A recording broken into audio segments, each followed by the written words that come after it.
शरीराची होय माती कोणी नये ती सांगाती सारी अवघी कामे खोटी अंती जाणे मसनवटी। प्रस्तुत प्राप्त प्रसंग निवडलेला अभंग विश्वमान्य विश्वभूषण विश्वाधिकार विश्वप्रिय देवमान्य शास्त्रमान्य अष्टादश संतांपैकी एक संत नरहरी महाराज यांचा मृत्यूसार प्रकरण पटून देणारा सेवेकरता निवडलेला अभंग। विठाला प्राप्त प्रसंगी निवडलेला अभंग माझ्या संत नरहरी महाराजांचा आहे। या अभंगाद्वारे नरहरी महाराज सांगतात एक न एक दिवस शरीराची माती निश्चित आहे। शरीराची होय माती कोणी नये ते सांगाती। तो केवढाही असेल माती ज्या दिवशी शरीराची होत असते त्या दिवशी त्याच्या सोबत कोणी नाही। सारी अवघी कामे खोटी अंती जाणे मसनवटी। चांगली सात्विक सदाचारी आणि भगवंताचं भजन या दोन गोष्टी जर सोडून दिल्या तर जगातली सगळी कामं ज्यानं त्यानं केली त्याच्यासाठी ती खोटी ठरतात। सारी अवघी कामे खोटी अंती जाणे मसनवटी। गोत घरे टाकून सारी शेवटी गावाचे बाहेरी। इष्ट मित्र सजन सखे सोयरे दायरे गण गोत हे सगळं सोडून त्याला गावाच्या बाहेर पेटून देत असतात। स्वजनानी गणगोत उपाय नाही हो चालत। एक म्हणे माझे फार मोठमोठाले पाहुणे मग काय करतो राजा हंतू का आम्हाला तू मोठाले पाहुणे असतील तर। नाही म्हणे माझ्या एका एका पाहुण्याकडे 1200 कोटीची प्रॉपर्टी बेटा ते पण मरणार आहे एके दिवशी। तू ज्यांचं नाव सांगतो ना त्यांना सुद्धा यम फुकणार आहे। स्वजनाने गणगोत उपाय नाही हो चालत। कसल्याही प्रकारचा उपाय चालत नाही। सारी अवघी कामे खोटी अंती जाणे मसनवटी। आईसे स्वप्नवत असार नरहरी जोडी तसे कर। संत नरहरी महाराज म्हणतात हात जोडून विनंती करतो बाबा आयुष्य वाया घालू नकोस। एक न एक दिवस तुझ्या शरीराची माती होणार आहे। हा साधा सोपा सरळ अभंगाचा अर्थ तुम्ही उठून गेले तरी चालते। आता विठाला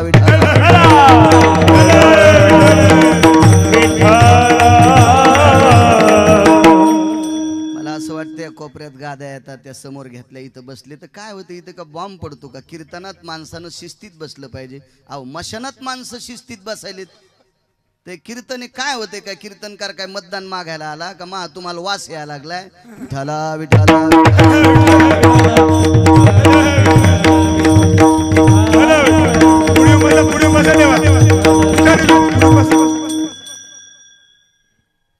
प्राप्त प्रसंगी निवडलेला अभंग संत नरहरी महाराजांचा। तत्पूर्वी मोठ्या श्रद्धेने मोठ्या अट्टहासाने आजच्या कार्यक्रमाचं आयोजन वैकुंठवासी कैलासवासी सत्यलोकवासी दत्तात्रय आबा जाधव यांचं प्रथम पुण्यस्मरण आहे। दत्तात्रय आबांच्या वैकुंठवासी दत्तात्रय आबांच्या स्मरणार्थ आजच्या कार्यक्रमाचं आयोजन त्यांचे सुपुत्र आदरणीय श्री भाऊसाहेब दत्तात्रय जाधव श्री केशव दत्तात्रय जाधव श्री भरत दत्तात्रय जाधव श्री शिवनाथ दत्तात्रय जाधव श्री शरद दत्तात्रय जाधव आणि यांच्या कन्या सौभाग्यवती हिराबाई नानासाहेब जगताप ह्या त्यांच्या कन्या आहेत। अशी 5 चिरंजीव आणि एक कन्या दत्तात्रय आबांना आणि त्यांच्या स्मरणार्थ त्यांच्या आठवणीचा त्यांच्या प्रेमाचा त्यांच्या श्रद्धेचा जिव्हाळा म्हणून या सुपुत्रांनी आजच्या कार्यक्रमाचं आयोजन केलेलं आहे। या 5 पुत्रापैकी एक तुमच्या आमच्या सेवेकरता पोलीस डिपार्टमेंट मध्ये PI पोलीस निरीक्षक श्री भरत दत्तात्रय जाधव। मी आज हे कीर्तन संपल्याच्या नंतर जिथं कीर्तनाला जाणार आहे तिथंच त्यांची पोस्टिंग आहे नंदुरबार। मला रात्री 9 ते 11 नंदुरबारला जायचंय। आदरणीय साहेबांची तिथंच पोस्टिंग आहे। किती सुंदरसं धर्मरत्न ज्या महात्म्याने जन्माला घातलं, ज्या माऊलीने जन्माला घातलं, आदरणीय शिवनाथ दत्तात्रय जाधव राजकीय क्षेत्रातला फार मोठा वारसा सांभाळतात, सामाजिक क्षेत्रातला कृषी उत्पन्न बाजार समिती लासलगाव संचालक तथा प्रदेशात अध्यक्ष, रयत संस्था महाराष्ट्र राज्य माजी सदस्य, कृषी मूल्य आयोग, कोड असे हे रत्न. कारण असे तेजस्वी रत्न घालण्यासाठी आई वडिलांना अतूट पुण्य करावं लागतं. अतूट अतूट अतूट अतूट. अण्णा यावरी बसा. विठाला विठाला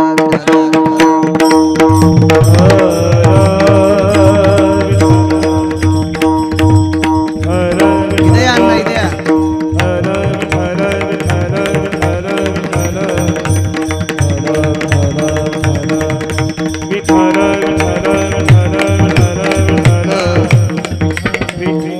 इकून अण्णा निकून काका असले की मी नीट बोलतो मग. उपस्थित बसलेली तुम्ही श्रोते मंडळ, या पंचकृषीतलं गोडस तुम्ही वैभवात, कोणी राजकीय क्षेत्रात असेल, कोणी व्यापार क्षेत्रात असेल, कोणी आध्यात्मिक क्षेत्रात असेल, कोणी नोकरी क्षेत्रात असेल, शैक्षणिक क्षेत्रात असेल, माझा 3 क्रमांकाचा जो देव आहे तो देव म्हणजे शेतकरी राजा. तुम्ही कृषी क्षेत्रातले सुद्धा असताल. तुम्हा सर्वांना मनपूर्वक प्रणाम करतो. 2 मृदंगाचार्य आदरणीय हरिभक्तीपरायण कृष्णा महाराज बैरागी हरिभक्तीपरायण, राहुल महाराज, एक चंद्र आणि एक सूर्य असे तेजस्वी मृदंगाचार्य आहेत. आदरणीय आसाराम महाराज निर्वाडीकर, त्यांच्यासोबत गोड अशी चाल म्हणणारे या परिसराचं गायन क्षेत्रातलं सुंदरसं वैभव रोहिदास महाराज. मग ते 2 वर्ष झालं भेट नाही महाराज, त्याच्यामुळं नाव ते डिलीट व्हायलं मेमरी कार्ड. हो, आमचे हरिभक्तीपरायण रोहिदास महाराज. गोड गोड गोड गोड गोड. भगवंताने या 2 वर्षात त्यांना वाचविलं, मला पण वाचविलं महाराज, म्हणून तर तुमचं नाव घ्याल. सुरुवातीची सुरुवात ज्यांनी केली हरिभक्तीपरायण ऋषिकेश महाराज, आणि आमचे हरिभक्तीपरायण मला सुंदरसं लिहून दिला नमुना दत्तात्रय महाराज, आधी करून सर्व त्यांच्या बाजूचे एक छोटेसे महाराज, महाराजांना सुद्धा प्रणाम. सगळ्यांना प्रणाम करतो. मस्तक माझा पायावरी या वारकरी संतांच्या आदरणीय विठ्ठलांना आहेत. या परिसरात अण्णा मला कुठेही घेऊन येतात. काका ट्रेननं उतरलं की आमचे जगताप काका मला घेऊन येत असतात. काकांना सुद्धा धन्यवाद. अण्णा परिसरातलं कुठंच कीर्तन सोडत नाहीत. विठाला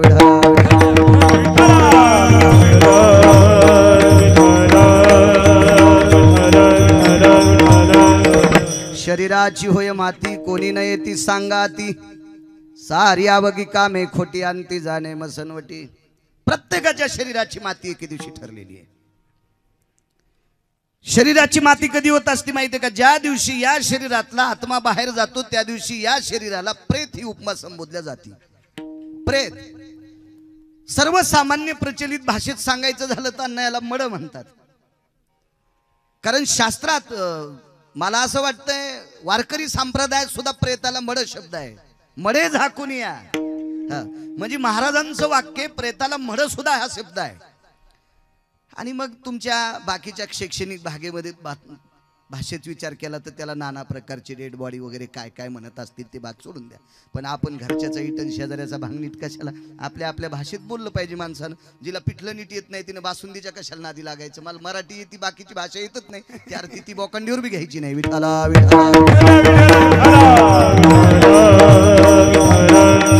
ज्या दिवशी मते व याच्यातला आत्मा बाजूला जातो त्या दिवशी याचं प्रेतात रूपांतर होते. आणि प्रेतात रूपांतर झालं रे झालं की तुकोबाराय म्हणतात त्याला. कुठं घ्या झाला प्रेत रूप, झाला प्रेत रूप शरीराचा भाव लक्ष्यला ठाव स्मशानीचा. याच्यातला आत्मा गेला, याच्यातली ज्योत मालवली की प्रेतात रूपांतर होतंय. ते किती श्रीमंत आहे, किती गरीब आहे, त्याच्याकडे किती सोनं आहे, त्याच्याकडे किती पैसे आहेत, त्याच्याकडे किती बंगला आहे, त्याच्याकडे किती प्रॉपर्टी आहे, त्याला जग किती मानतं, याचा कसल्याही प्रकारचा विचार केला जात नाही. त्याला मशानात नेतात. पण मशानात न्यायची वेळ कधी येत असते माहितीये का? आत्म्याचं आणि शरीराचं कनेक्शन बाजूला होणं. उदाहरणार्थ माळ तुटल्याच्या नंतर मनी खुरतात, तसा या आयुष्याचा एक सुंदरसा दोरा आहे. आयुष्या शरीराच्या आणि आत्म्याच्या मधात एक सुंदरसं कनेक्शन आहे. हे कनेक्शन तुटलं की आत्मा बाजूला जातो आणि शरीर खाली पडतंय. येरवा उगा पसारा. संत शिरोमणी चोखोबाराय नमूद करतात, आयुष्याचा ज्या दिवशी दोरा तुटतो त्या दिवशी सर्व पसारा ठरतोय. आणि मग मशानात नेतात, आणि मशानात नेलं रे नेलं की त्याला अग्नी देतात. कोणता अग्नी रे आसाराम? एका ठिकाणी 14 अग्नी सांगितले, एका ठिकाणी 9 अग्नी सांगितले. एवढे अग्नी तपासायची आपल्याला काय गरज नाही, 2-4 पाठ असावा. अन्न पचवतो तो जठर अग्नी, स्वयंपाक करतात तो वैशांद्र नावाचा अग्नी, पाण्याला जाळतो तो वडवानळ नावाचा अग्नी, आणि माणसाला जाळतात त्याला भडाग्नी म्हणतात. असं संत वाङ्मयात संतांचं मत आहे. मशानी नेवोनी भडाग्नी देवोनी येती परतोनी माघारे. तो मशानामध्ये भडाग्नी दिला की सर्वजण वापस येतात. देहग्रहाची कामिनी तितव राहिली भवनी, मी तव जळत असे स्मशानी अग्नी सवे एकला. मित्र आले गोत्र झाले तेही मशानी ऊनी परतले. मोठमोठाले मित्र गोत्र इष्ट मित्र सजन सखे सर्वजण येतात, ते मशानाहून वापस येतात. तिथं कोणीच थांबत नाही, कोणीच थांबत नाही.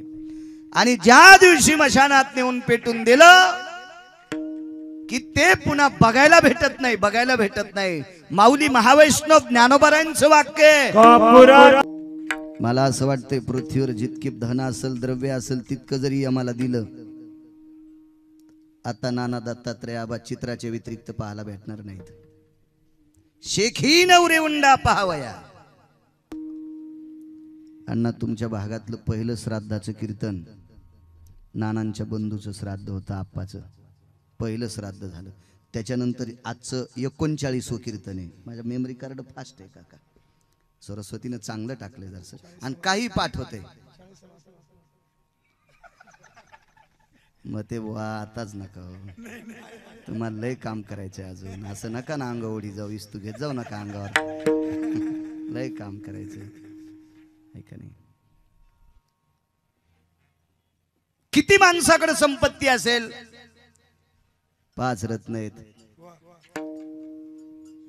नाना एक डिपार्टमेंट क्षेत्रामध्ये भरतराव चांगल्या प्रकारच्या हुद्द्यावर आहेत, आणि एक तर शिवनाथ भाऊ तुमच्या सानिध्यात आहेत, तुम्हाला माहित आहे चांगल्या क्षेत्रात एक व्यक्ती. काही जरी प्रयत्न केला तर आता हे दत्तात्रय आबा चित्राच्या व्यतिरिक्त बघायला भेटत नाही. का? शरीराची माती झाली. काही लोकांना असा गर्व असतो की माझ्याकडे 10-5 हजार कोटीची प्रॉपर्टी आहे. असू देन बाबा, तू भारतातला आहेस. या भारतातल्या टपर यचणाऱ्या माणसाने भंगार गोळा करणारा माणूस कोट्याधीश व्हावा. का व्हावा? कारण तो आपल्या भारतातला आहे. तो काही ना काही आपल्या कामी येईल का नाही?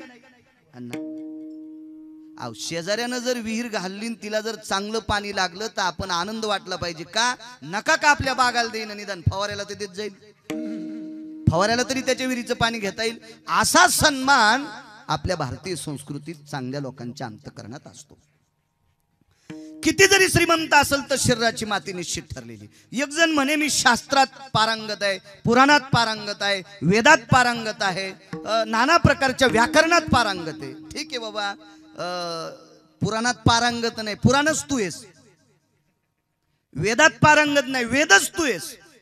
शास्त्र तू आहेस, व्याकरणच तुझ्यापासून सुरू झालं.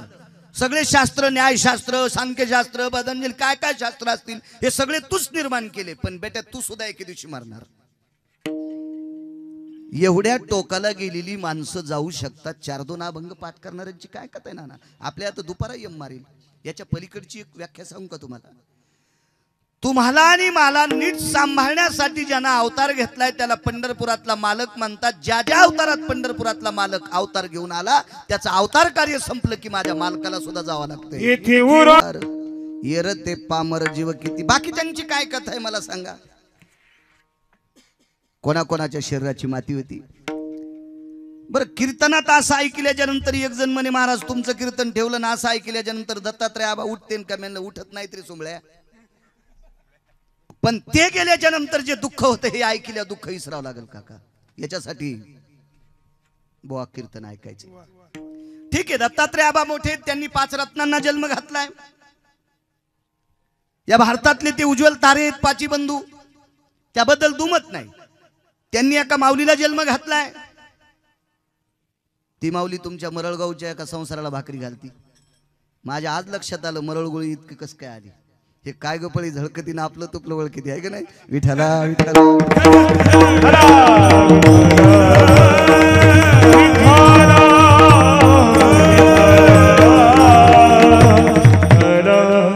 सुंदर शरद जन्माला घातली। कल्पना करा, एका व्यक्तीने 4 रत्नाला जन्म घातला, त्याही व्यक्तीची शरीराची माती होती। किती मोठं रत्न पहा, त्या व्यक्तीचं नाव आहे राजा दशरथ। सूर्यवंशामध्ये अजपाल नावाचा राजा, ह्या आज नावाच्या राजाच्या पोटी जन्म झाला राजा दशरथांचा। रघुवंशाना पुलित भयो भय शास्त्रानुमत जायन्ते वृष्णिरभयतति सुधायति काल रघुवंशाना पुनित भयो नक्त सुधायति कालति छंदो भय व्याप्तीना विसर्ग वायो यतो कुमुद्भव संग जना रघुवंशाना पुनित भयाना प्रचलित जायति सुधायनो सत्यं वदन्ति वानिर्जायो सत्यं वदन्ति वानिर्जायो रघुवंशाना पुनित भयो रघुवंशाना पुनित भयो रघुवंशाना पुनित भयो। ज्या वंशामध्ये तिळ मात्र खोटं बोलत नव्हता असा वंश रघुवंश, भगवान प्रभू रामचंद्र त्या वंशात जन्माला आले। आज राजाचा पुत्र दशरथ राजा, अण्णा त्या दशरथाला 4 पुत्र। आपण जगाचा बाप त्याला म्हणतो, त्याचं नाव पंढरपुरातला मालक, आणि हाच जगाचा बाप 7व्या अवतारातला राम। जगाचा बाप ज्याच्या पोटी जन्माला आला, जगाच्या बापाचा बाप राजा दशरथ। सोपी व्याख्या आहे ना। विश्वाचा बाप ज्याच्या पोटी जन्माला आला, विश्वाच्या बापाचा बाप राजा दशरथ। एक जण म्हणे, महाराज तुम्ही विष्णूला बाप कसं काय म्हणता? मग येड्या, तुझ्याच्या पोटी जन्माला आला तो हा बाप झाला, पण सगळ्याला ज्यानं जन्माला घातलं तो जगाचा बापच आहे ना, जगाचा बाप आहे जग। आणि याच्या पलीकडे सांगतो, आपले बाप आपल्याला मृत्यूच्या दाढेतून वाचू शकत नाहीत, आपले बाप आपल्याला जन्मही घालू शकत नाहीत। बाप जर जन्माला घालायचा असेल तर कितीतरी माणसं बापच होऊ शकत नाहीत। ही तर व्याख्या मानावं लागेल का नाही? कितीतरी असतील, कितीतरी कितीतरी कितीतरी, पण ह्या तो जो बाप आहे का जगाचा, त्याचे सगळे सूत्र त्याच्या ताब्यात आहेत। तुम्हाला जन्माला घालणंही त्याच्याच हातात आहे, आणि कोण्या दिवशी तुमचं बॅलन्स संपल्यावर मळ्यात नेऊन फुकायचं हेही त्याच्या हातात आहे। सगळी सत्ता ज्याच्या ताब्यात आहे त्याला जगाचा बाप म्हणतात, जगाचा बाप। याच्या पलीकडे सांगू का, साजूकसं थोडंसं वारं आहे। हे वारं जर बंद झालं तर सगळेजण उपरनं घेऊन रुमाल घेऊन घाम पुसतील अण्णा, पण हे वारं सुद्धा ज्याच्या सत्तेनं चालतंय, झाडाचं पान ज्याच्या सत्तेशिवाय हलत नाही त्याला जगाचा बाप म्हणतात। ज्याच्या सत्तेशिवाय सूर्याचा प्रकाश नाही, त्याच्या मनात आलं तर 2च मिनिटात ते शिराळ पाडते ना आपल्याला सावली करते। विज्ञानानं किती शहाणपणा केल्या सूर्य झाकणानं, झाकू शकतो का अण्णा? झाकू शकतो नाही। त्याच्या मनात आल्या 2च मिनिटात सूर्य झाकतून 2च मिनिटात पाऊस पडते। सगळी सत्ता त्याच्या ताब्यात आहे, त्याला जगाचा बाप म्हणतात। सगळे विद्वान जिथं नतमस्तक होतात त्याला जगाचा बाप म्हणतात। सर्व शक्ती जिथं पाणी भरतात त्याला जगाचा बाप म्हणतात। आणि असा ब्रह्मांडाचा मालक ज्याच्या पोटी जन्माला आलाय तो राजा दशरथ। भगवान परमात्मा एके दिवशी वनवासाला गेले। वनवासाला गेले मुद्दाम गेले नाही, जावंच लागलं, जावं लागलं, कारण भगवंतानं सुद्धा एक चूक केलती। करमे श्रीराम वनवासा गेला, करमे श्रीराम वनवासा गेला। हे गिरगावकर म्हणे नाही बरं, हे महाराज म्हणे, महाराज म्हणे, मोठे महाराज, मालक म्हणे। कर्म चुकलं जगाच्या मालकाचं, वनवासाला जावं लागलं। मला असं वाटतं काही काही माणसं म्हणतात, महाराज मी काहीच केलं नाही तरी माझ्या जीवनात असं कसं घडलं? येडायस का काय तू? तपासणारावरच आहे। तुला तपासता तपासता घाण कामाची यादीच तुझ्याकडे ठेवली नसेल, तू चांगलेच काम ध्यानात ठेवले। बरीच माणसं चांगले काम तिळभर केलं की इळभर सांगतात, आणि जितके खराब कामं केले ते कोणी सांगतच नाही ना। ते नाही जरी सांगितले तर वरचा इतका हुशार आहे, त्याची लाईट जात नाही, त्याला लोड शेडिंग नाही, त्याची पेन संपत नाही, त्याचे कागद संपत नाही, त्याचे माणसं गैरहजर राहत नाहीत, ते ऑप्शन राहत नाहीत ना। त्यानं 2 माणसं लावून दिलेत, प्रत्येक माणसाच्या खांद्यावर 2 बसले। चित्राम गुप्तम भय आदिष्टितो देहि नाम देरि स्कंद जरो पुनितम लिखयम वाचान अनिष्ट वयतम अनिष्ट सुधा चित्रं गुप्तं सकल सिदाय भय व्याप्तीना जगन्निहाय विश्वाध्यक्षं परमतिजाय विश्वाध्यक्षं परमतिजाय चित्रं गुप्तं सकल सुधा चित्रं गुप्तं सकल सुधा चित्रं गुप्तं सकल सुधा नैवं गांजा कसम लिखितम। हे गांजा फुकेन लिहिले का गिरगावकर म्हणे शास्त्र सांगतंय हे चित्र आणि गुप्त नावाचे दोन व्यक्ती ठेवलेत ना हे सगळं लिहिते तू अंधारात पुण्य कर उजेडात पुण्य कर अंधारात पाप कर उजेडात पुण्य कर काय करायचं असेल ते सगळं दोन्ही लिहित असतात त्याची पावती बरोबर आहे त्यानुसार सगळं होत असतं तुका म्हणे देवा वरी का रुसावे तुका म्हणे देवा वरी का रुसावे मनाशी पुसावे काय केले आपल्या मनाला विचारलं पाहिजे आपण किती पुण्य आणि किती पाप केले त्यानुसार आपल्या जीवनाच्या घडामोडी चालत असतात जगाचा मालक हे विश्व त्याच्या ताब्यात आहे त्याला देव म्हणतात त्याचं एक कर्म चुकलं त्याची चूक करायची माझी काय लायकी मी त्याचंच नाव घेऊन 2 टायमाच्या भाकरी खातो मी त्याचं नाव घेतो म्हणून एका एका गिरगाव असे 100 गिरगावकर आवताला झुकताला असे श्रीमंत माणसं माझ्या पुढे बसलेत त्याचं एकमेव कारण आहे मी पंढरपुरातल्या मालकाचं भजन करतो म्हणून नाही तर एक माणूस 100 गिरगावकर द्राक्ष बागात फवाऱ्याला लाईन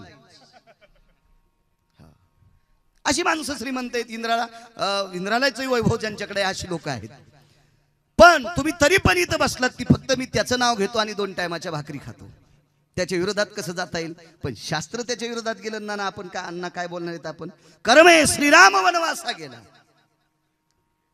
वनवासाला गेले प्रभू रामचंद्र सोबत आईसाहेब आहेत आईसाहेब म्हणजे पैशाची मालकीन जिला आपण लक्ष्मी म्हणतो परवाला पूजन आहे तिचं ज्याला धनत लक्ष्मी कुबेर पूजन म्हणतात खरं भारतीय संस्कृतीतलं लक्ष्मी पूजन परवाला एरवी जे आपण पूजन करतो ना हे तुम्ही आम्ही निर्माण केलेली पूजन आहेत श्याम बाला नावाची कन्या होती बरं का आणि काय त्या ठिकाणी माहेरी गेली बरं का आणि माहेरातून एक मिठाची घागर आणली बरं का काय सर्व स्वराज्य तिचं सगळं वाया गेलं बरं का परचक्र वेढलेलं आहे आणि सगळं राज्य निघून गेलं बरं का पण सैन्य बोलावलं आणि सैन्याच्या हातात एक मिठाचा खडा दिला बरं का त्या सैन्याने एक मिठाचा खडा खाल्ला त्या सैन्याला अशी ताकद आली पुढच्या सैन्याला मारलं आणि राज्य पुन्हा परत आलं इथे श्यामबाला चरित्र यो सुंबळ्या मिठाच्या खड्यानं जर सैन्याला ताकद आली असती तर भारताच्या जवानांना तोफान बंदुकी द्यायचं काय कंपड असतं मिठाचे पोतेच पाटिले असते मीठ खान बाका बाका हाना नालायकपणा आहे ना काळाच्या विरोधात बोलत असतात का वृत्त ते मानायचंय मी वृत्त मानू नका असं कधीच म्हणणार नाही पण वृत्त ते मानायचे की ज्या वृत्ताला साक्ष पुरावा मोहर ज्ञानोबा तुकोबा नामदेवराय चोखोबा नाथबाबा सावता महाराज सेना महाराज कबीरदास महाराज रविदास महाराज मीराबाई जनाबाई मुक्ताबाई सखुबाई या लोकांनी ज्या वृत्ताला पुरावा दिला तेच वृत्त आपण मानायचं गाफील नाटकं करणाऱ्या लोकांनी बोकांडीवर घेतलेली वृत्त वारकरी संप्रदायातल्या माणसांनी मानायचे नाही विठाला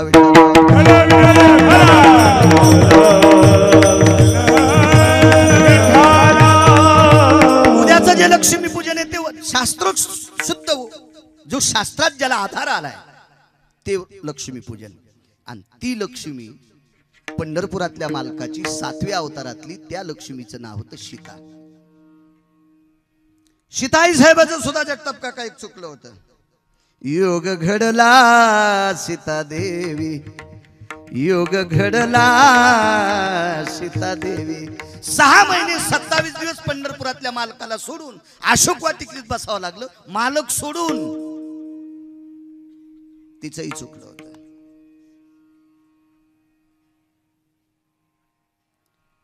ज्याच्या पोटी जगाचा बाप जन्माला आला तो राजा दशरथ याच कडव्यात ते सुद्धा उदाहरण आले करमे दशरथ योगे मेला मालकाचं वाक्य बरं माझं नाही करमे दशरथ योगे मेला योग म्हणजे कसा 4 पुत्र जवळ असताना एकही मुलगा जवळ नाही राम लक्ष्मण भरत शत्रुघ्न 4 पुत्र राया दशरथा 4 पुत्र राजा दशरथाला चार जवळ असताना एकही जवळ नाही, एकही जवळ नाही, एकही जवळ नाही. बरं, सामान्य होते का? राजकारणातली धुरा सांभाळत असताना प्रभू रामचंद्र डोक्याच्या केसा इतकं सुद्धा खोटं बोलले नाही. खरं तर राजकारणात 13% पाप जमतंय ना, खरंच जमते 13%. मी सांगत नाही. राजकारणातला 1 नंबरचा डॉन ज्याचं नाव कृष्ण होतं तो सुद्धा 13% खोटं बोलला. मग खालचे कोणी पाण्याने धुतलेले? 1 नंबरचा डॉन कृष्ण राजकारणातला. मी पुन्हा याच्या अगोदर पाहिलाच नाही, कारण मी वाचून सांगतो. 170 ग्रंथ वाचले आतापर्यंत, पुरा सापडायचा आणि वाचून बोलायचं. मी नेहमी सांगत असतो, राजकारणातला 1 नंबरचा डॉन कृष्ण, 2 नंबरचे विदुर काका, 3 नंबरचे कनक, 4 नंबरचे चाणक्य, 5 नंबरचा राजा रयतेचा राजा छत्रपती शिवाजी महाराज. डॉन 5 डॉन झाले. 5 डॉन. पण 7व्या अवतारातला जो राजा होता राजकारणातला, अत्यंत सत्यवादी, एका नालायक माणसानं सीताई साहेबाची यत्किंचित चेष्टा केली, तितक्यामुळेच बाई वनवासात नेऊन सोडली. म्हणजे एका तिळा इतका सदा दूषित गंध अंगाला न लागू देणारा राजा प्रभू रामचंद्र. आणि प्रभू राम रघुवंशाची रीत होती, प्राण जाई परी वचन न जाई, प्राण जाय परी वचन न जाई. जीव गेला तरी हरकत नाही, पण वचन, आपला शब्द मोडता कामा नये. असा हा प्रभू रामचंद्राचा अवतार. राजा दशरथाला 4 पुत्र असताना एकही जवळ नाही. एक शेषाचा अवतार होते. पृथ्वी ज्याच्या डोक्यावर आहे असा शेष म्हणजे लक्ष्मणजी. आणि भरत शत्रुघ्न इतके अधिकारी मुलं. त्याच्यापैकी भाऊ वनवासाला गेलाय, मोठा भाऊ वनवासाला गेलाय. मग आपण राज्यावर तरी कशाला बसायचं? अंगाला राख लावली, काव लावला, पत्नी घरी ठुली, आणि आपण नंदीग्रामाच्या ठिकाणी प्रभू रामचंद्राचं भजन करीत बसला. सामान्य भाऊ असेल का? कल्पना करा. काय अधिकारी भाऊ असेल तो? लक्ष्मण नावाचे बंधू. खरं तर वनवास रामाला होता, सीतेला पण नव्हता.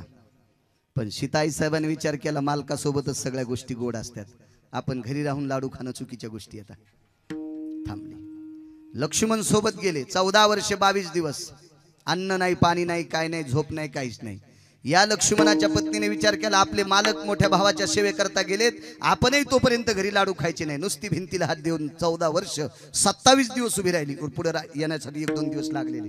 14 वर्ष 27 दिवस खांबाला हात टेकून देऊन राहिली. काय अधिकारी असेल? कल्पना करा. आणि असे पुत्र असताना राजा दशरथ जात असताना एक नाही, राजा दशरथ जात राहिले. त्यांचा अंत्यविधी झाला. अंत्यविधी झाल्याच्या नंतर अस्थि संचयाचा कार्यक्रम असतो. आपण ज्याला राख सावडणं म्हणतात, राख भरणं म्हणतो, राखेचा कार्यक्रम म्हणतो. त्या राखेचा कार्यक्रम झाला. जिकडे तिकडे ज्या गंगेमध्ये शरयूचं नावाचं गंगा होती, तीर होतं, त्या तिरेवर त्या राखेचा कार्यक्रम आटपला. पण कौशल्य आईसाहेब विद्वान होत्या, चतुर होत्या. राजा दशरथाला 703 पत्न्या. पूर्वीच्या काळात ठराविक लोकांना बायका भरपूर होत्या. 12 शते गोपीचंदा, 18 शते गोपीचंदा, 12 शते जनका, 7 शते 3 दशरथा, 80 सहस्र लंकेशा. 2-2, 3-3 करणाऱ्यांची काय सांगायची कथा. 80,000 रावणाला, 703 दशरथ राजाला, 1800 बायका गोपीचंदाला, 1200 बायका जनकाला. आणि सगळ्यात मोठा एक आकडा होता, भागवतात वर्णन आलं, कोटी भार्या. 1 कोटी बायका होत्या एक जणाला. चित्रकेतू कोटी भार्या, 1 कोटी बायका चित्रकेतूला. 703 पत्न्यापैकी एक साध्वी, सद्विद्या आणि अविद्या. 700 बायका बाजूला सोडा, कारण सगळ्यांचं सांगणं शक्य नाही. 2 तासात किती गाव थानायचं? तिघींचं ऐका. तुम्ही म्हणता तुला मागच्या 700चे बाई येतच नसेल असं समजा. पान बोलून महिना सांगतो का नाही तर पुन्हा पुस्तक हातात घेऊ देऊ नका. आणि नाही सांगता आले तर तुमचे बाग मरेपर्यंत खुरपीन. पण तिघींचं ऐका. सगळ्याचं ऐकल्यावर रिॲक्शन येत असते. कारण किती जरी शहाणा डॉक्टर असेल तर एखाद्या गोळ्या खा म्हणतच नाही. एक सकाळी खा, एक दुपारी खा, एक संध्याकाळी खा. नाना असो एखाद्या खाल्ल्यावर रिॲक्शन येईन ना. आणि सगळ्या ऐकल्यावर तुमच्या वरून जाईन ना. विठाला विठाला विठाला.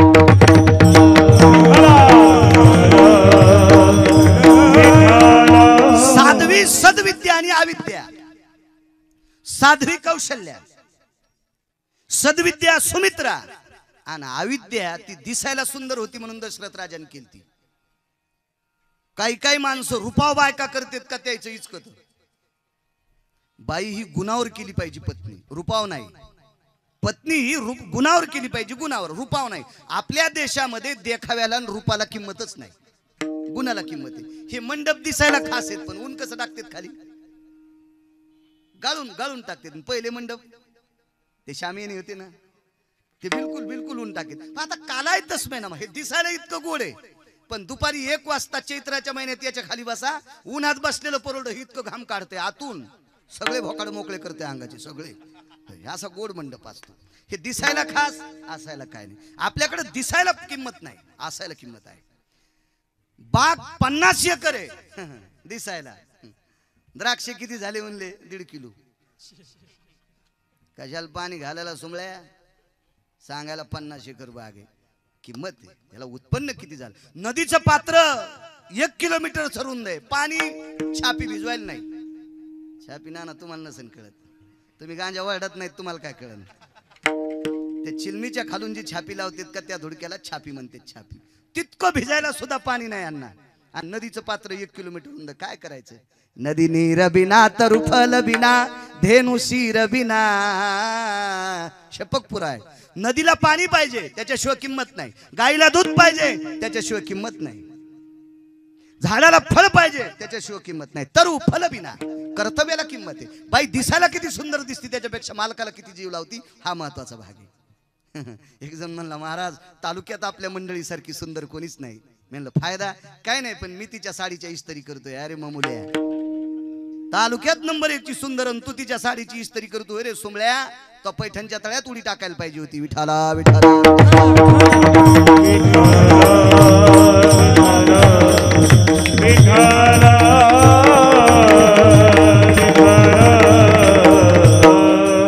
अविद्या ही काही काही. हे कन्या, तो लग्न झालं का रे? त्या दिवशी माळ घातली काका त्यानं. शिवगिरी बाबांच्या तिथं आम्ही गेलतो, ते कॅमेरा घेऊन होता. त्याला म्हणलं तुला माळ आहे का रे? ते म्हणलं नाही. म्हणलं याच्यानंतर कॅमेरा कीर्तन करायच्या पुढे टाकायचं नाही. दुसऱ्या दिवशी लगेच शिवगिरी बाबाच्या हाताने त्यानं माळ घातली. मला काल फोन केला म्हणे माळ घातली. आता काय नाही, तुला बायकोही चांगली पाहू आम्ही, काळजी करू नकोस. विठाला विठाला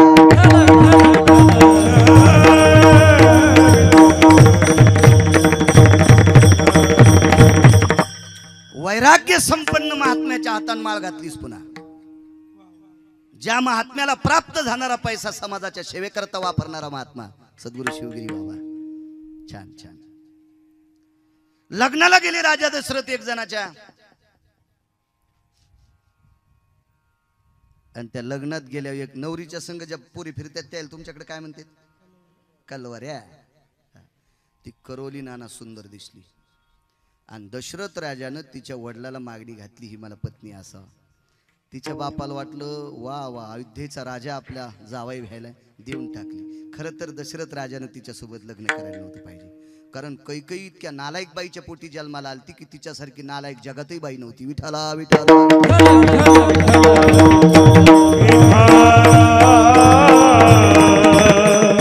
अण्णा, एकच पुरावा होईल आजच्या कीर्तनात, एकच. माफी मागतो. आऊ तू बाट्या हाणायलो वरपू देणार नाही, शेल्याहून माती पडू द्यायची. मग काय ताण घ्यायचा तुम्हाला? पाळी किती एकर झाली ते नाही पाहायचं, कुठं गवत राहिलं का ते फक्त सांगायचं. एकच पुरावा आजच्या कीर्तनात.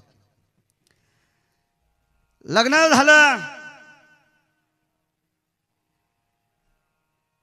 ती बाई इतकी चित्र होती, त्या बाईच्या मालकाला प्राण्याची भाषा कळत होती.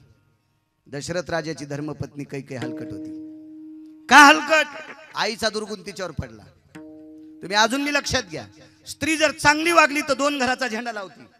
बापाकडचं नाव वाढतंय, सासऱ्याकडचं नाव वाढतंय. तिनं जर वाईट वागली तर इकडचं नवऱ्याकडचं तर नाव जातंय, पण तिकडचे म्हणते हेच तुझ्या मायबापान शिकिल तर का, दोन्हीकडचं नाव जातंय. अश्वपती नावाच्या राजाची मुलगी, अश्वपती 5-6 आहेत बरं का पुराणात नाना. हो, दुसरा एक अश्वपती वेगळे राजे आहेत, ते सावित्रीचे पती आहेत. अश्वपती, ती सावित्री सुद्धा अधिकारी, यमाच्या दाढातून आपले पती वापस आणले होते. या अश्वपती राजाला प्राण्याची भाषा कळायची. एके दिवशी अश्वपती राजा जेवायला बसला, जेवत असताना त्याच्या ताटात एक मुंगी आली. त्या मुंगीने भाताचा कण घेतला, मुंगी निघून गेली. मुंगीच्या तोंडात कण किती मोठा असेल भाताचा? समोरून तिला एक मुंगी भेटली. कुठून आली म्हणे? काय नाही, काही अंतरावर अश्वपती राजा जेवत आहेत, त्यांच्या ताटातला भाताचा कण आणला. समोरून येणारी मुंगी म्हणली, पांचेटीस तुला लाज वाटते का ग? एवढा मोठा राजा जेवतो, राजा जेवता जेवता त्याच्या ताटात घुसलीस, तुला काय अक्कल आहे का नाही? राजाचं जेवण झाल्याच्या नंतर पात्रातला घास कण घ्यायचा असतात, तू काय येडेपणा केलास? एक मुंगी आपल्यावर किती प्रेम करते याच्याकरता राजा हसला. पण वाढायला बायको होती. ती म्हणली, तुम्ही कस काय हसलात? म्हणे उगच हसलो. उगत म्हणजे कस काय हसलात? ते म्हणला सहजच हसलो. सहज म्हणजे कस काय हसलात? याचा सिद्धांत वेगळा आहे ना. याला प्राण्याची भाषा कळत होती, पण प्राण्याची भाषा जर दुसऱ्याला सांगितली की तो मरत होता. बायको म्हणली, तुम्ही कशा करता हसलात सांगा, नाही तुम्ही जीवत देते. याला वाटलं हिनं जीव द्यायला आपल्याला एरोड्याला जावं लागेल. मग ते म्हणला, एक लक्षात घे, मी कशा करता हसलो हे सांगतो, पण याचा परिणाम तुला काय माहिती आहे? काय परिणाम आहे? मी कशा करता हसलो हे तुला सांगितलं की मी मरणार. ती म्हणली, 50 बाऱ्या मारा पण सांगा. किती हुशार बायको असेल कल्पना करा. मी हलकट म्हणलो ते खोटं होतं का माझं? अश्वपती राजा नाव होतं त्याचं, अश्वपती.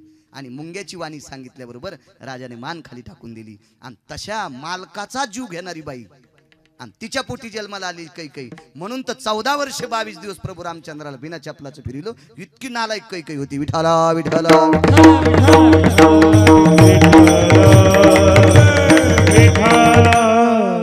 राजा दशरथ गेल्याच्या नंतर अस्थी ज्या होत्या एका कोऱ्या गाडग्यामध्ये ठेवल्या.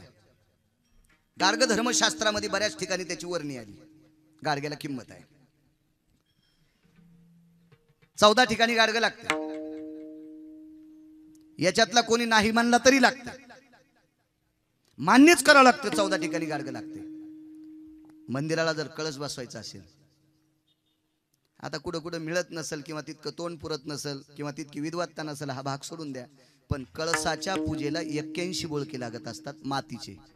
त्याच्यामध्ये पाणी आणावं लागते. आपल्या परिसरातल्या जेवढ्या पवित्र गंगा आहेत किंवा सापडतं समुद्राचं सुद्धा पाणी लागतंय. हत्तीच्या पायाखालची माती सुद्धा लागते. कलशास्तितो जय जलनानाम येतो कलश भवस्थितम तेजोकारायाम. नाही, आता हे माग म्हणत होतो, आता काय करायचं कीर्तनात? 2-4 वर्ष हेच काम केलं मी, आता करीत नाही ते. त्याच्यासाठी सुद्धा कलश लागते. दुसरी गोष्ट, आपल्या संस्कृतीमध्ये लग्न होत असताना त्या एका गाडग्यामध्ये एक हळकून टाकीत असते, एक सुपारी टाकीत असते, त्याच्यावरून कपडा बांधित असते आणि मग कानात असं वाजित येत. गोत्रस्य मिलनो गोत्रे भवा द्वंद्वाम गोत्रे शुभयनाम गोत्र विभूषितांस्तता सभिन्न भिन्न कुलानाम कुलमस्तिक्षति जायते नैवम गांजा कसम लिखितम. म्हणून ते गाडगं कानात वाज 2दा. बाकीच्या 14 पैकी 2दा सांगितलं. आता एकदाच सांगतो. जगातला किती जरी श्रीमंत मेला तर सोन्याच्या गुंडीत इस्तू नाही, चांदीच्या गुंडीत इस्तू नाही, रुपयाच्या गुंडीत इस्तू नाही, तांब्याच्या गुंडीत इस्तू नाही, जर्मलच्या गुंडीत नाही, पितळाच्या नाही, स्टीलच्या नाही, कोण्यात नाही, फक्त गाडग्यातच. गाडग तिथे लागतेच. फिरविला घट फोडीला चरणी महावाक्य ध्वनी बोंब झाली. तुकोबरायांचं वाक्य, तो घट फिरवत लागते.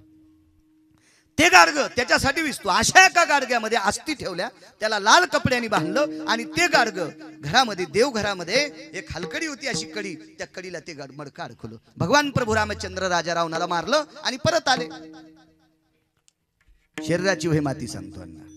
घरी परत आल्याच्या नंतर आईचं दर्शन घेतलं. धर्मसिद्धांत असा सांगतो, भगवान प्रभू रामचंद्रांनी पहिलं दर्शन अयोध्येत आल्याच्या नंतर कैकईचं घेतलं. खरं तर कैकईचा राग यायला पाहिजे होता, पण प्रभू रामचंद्राला मारुतीरायाने विचारलं, भगवान तुम्ही कैकई मातेचं दर्शन घेतलं?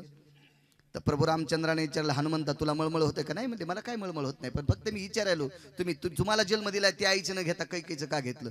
तर प्रभू रामचंद्रानं सांगितलं, कैकईनं वनवासाला पाठिलं म्हणून साधू लोकांचं दर्शन झालं.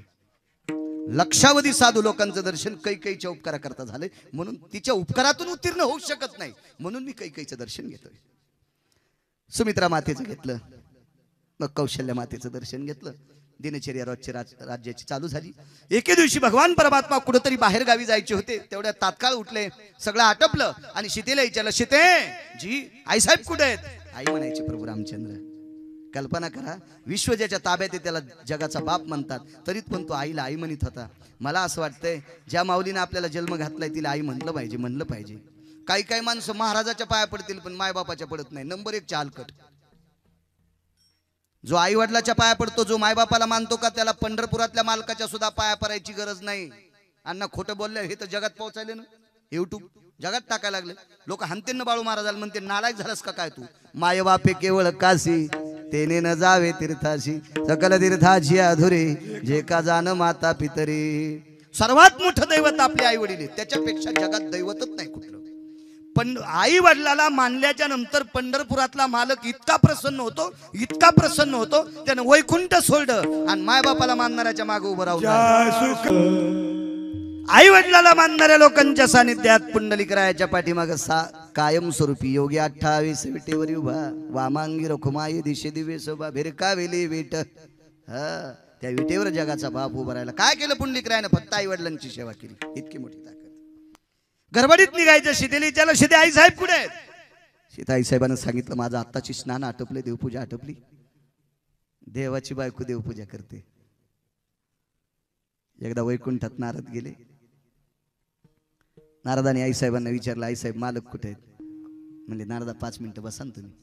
आई साहेब तुम्हाला विनंती, माझी शपथ आहे, देव कुठे सांगा. शपथ घातल्यावर काय विषय? आई साहेबांनी सांगितलं देवपूजा करायला. तर नारद हसू लागले. आई साहेब म्हणले नारदा हसता कसं काय?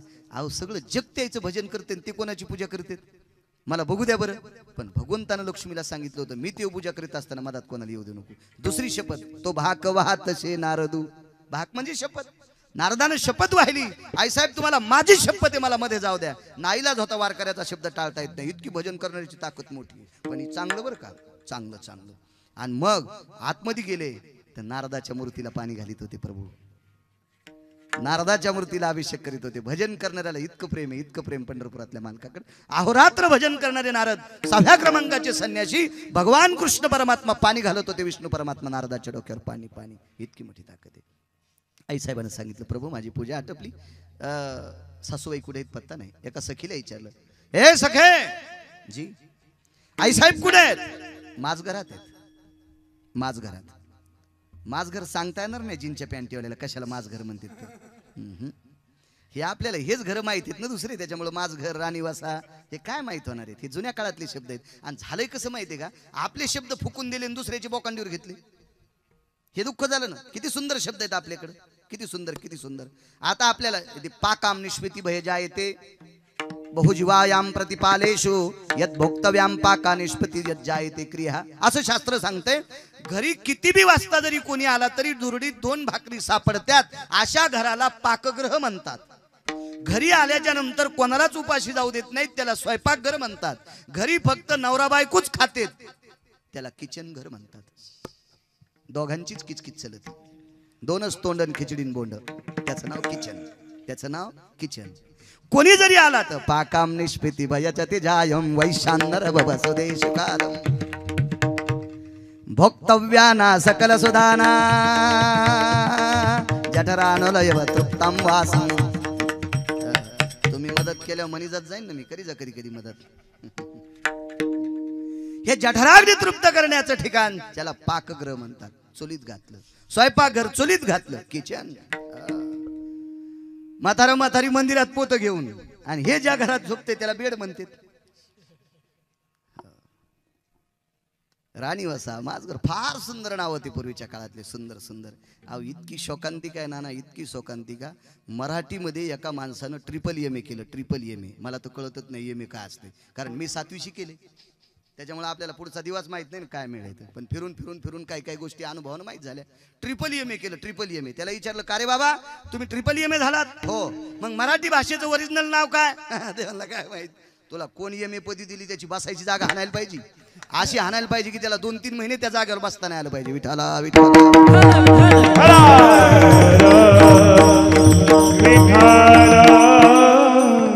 माणसानं निश्चित दुसऱ्याच्या रानात नांगर हाणावा, त्याबद्दल दुमत नाही. पण आधी आपलं नांगरावं, आधी आपलं नांगरावं, मग शेजाऱ्याची तर ट्रॅक्टर पाठवा. आपलं तसंच बंजाड्याला ठेवलं. म्हणलं मी तर सकारामता त्याचं नांगरायलो. मरतेन तू एकीडे येड्या, आधी घरचं नांगर न आणि मग तिकडे जाय. तर आपलं परिपूर्ण पाठ असावं आणि मग दुसऱ्याचा अभ्यास करावा. आपलं परिपूर्ण पाठ असावं मग दुसऱ्या. बाकीचे धर्म काही वाईट सांगतात असा विषय नाही, पण आधी आपल्या धर्माचं अनुकरण करायचं, मग दुसऱ्या धर्मात काय चाललंय ते बघायचं. आपला मिळच नाही, गोदड पांघरून झोपला आपल्या टायमाला, आणि दुसऱ्याचं शास्त्र घेऊन वाचायला किती मूर्खपणाचा टोके. सखे आई साहेब कुठे आहेत? माझघरामध्ये. भगवान माझघरात गेले, तिथं पाहिलं आईसाहेब. आता आईसाहेब देवघरात येतात. दुरून भगवान प्रभू रामचंद्रानं आईला पाहिलं. ती आई एका त्या कलशाला नमस्कार करत होती. वरी टांगलेलं मातीचं गाडगं होतं, त्याला लाल कपडा बांधलेला होता आणि त्याला त्या गाडग्यामध्ये राजा दशरथाच्या अस्थी होत्या. राखुंड होतं, राखुंड. शरीराची वय माती. हा भंग आहे आपला. कौशल्या मातेनं नमस्कार केला, पण कौशल्या माता नमस्कार करत असताना त्या मडक्याला नमस्कार केला की तिचे डोळे पाण्यानं डबडबायचे. पण पाठीमाग पावलाची चाहूल लागली. आपल्या मागून कोणीतरी येते. तात्काळ पांघरता पदर घेतला आणि डोळे पुसले.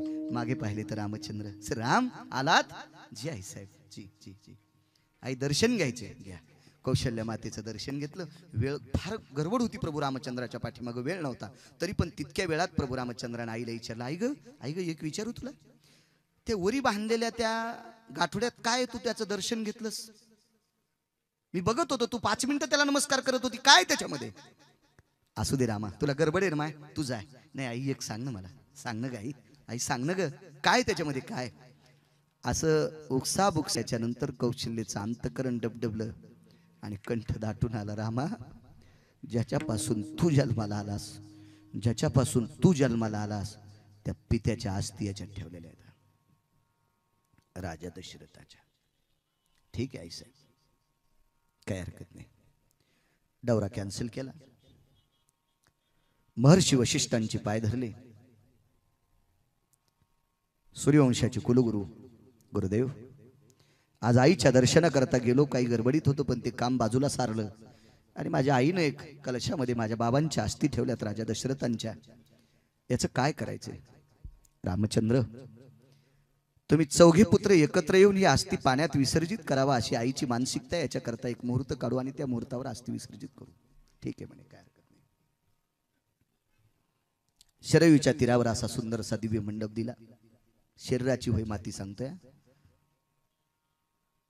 किती मोठ्या माणसाच्या शरीराची माती होती.